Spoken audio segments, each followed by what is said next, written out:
An invisible enemy is being welcomed onto American farms. This is a forever chemical. It's not leaving. Fertilizer that can be teeming with toxic PFAS is being spread across tens of millions of acres, absorbed by crops, eaten by livestock, and showing up in the produce, milk, and meat Americans consume. All a farmer wants to do is grow a good, healthy crop, do right by the land, feed the public in a responsible manner. And when something is injected into his world like this, it's going to devastate him. Rob Hinton is a fourth-generation Virginia farmer, trying to alert others to a crisis already playing out in places like Michigan and Maine, where farms utilizing PFAS-laden sludge have been shut down when the animals and soil turned toxic. This is about as real as it gets, guys. Maine farmer Fred Stone was forced to close his dairy farm and euthanize 80% of his herd when milk from his cows had levels of PFAS 350 times higher than the current limit for drinking water. Stone is now sick, battling extremely high levels of PFAS in his blood.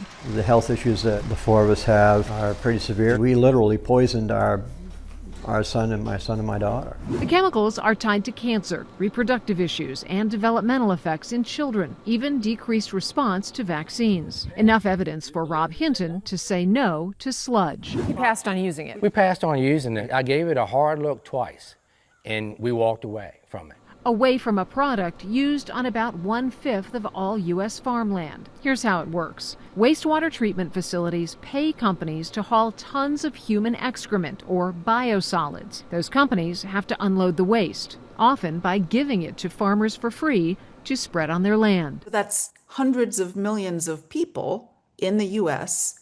eating food from farms that use biosolids. So the exposure is incredibly high. Which is why EPA action is so important, says Kyla Bennett, Director of Science Policy at Public Employees for Environmental Responsibility. For the first time ever, this year, the EPA identified risks from sludge containing PFAS being spread on farms. The agency found that food and milk produced on those farms could be unsafe for human health. Elevated cancer risk was one of the agency's markers for safety. We can give you cancer and kill you, but there's going to be a lag time.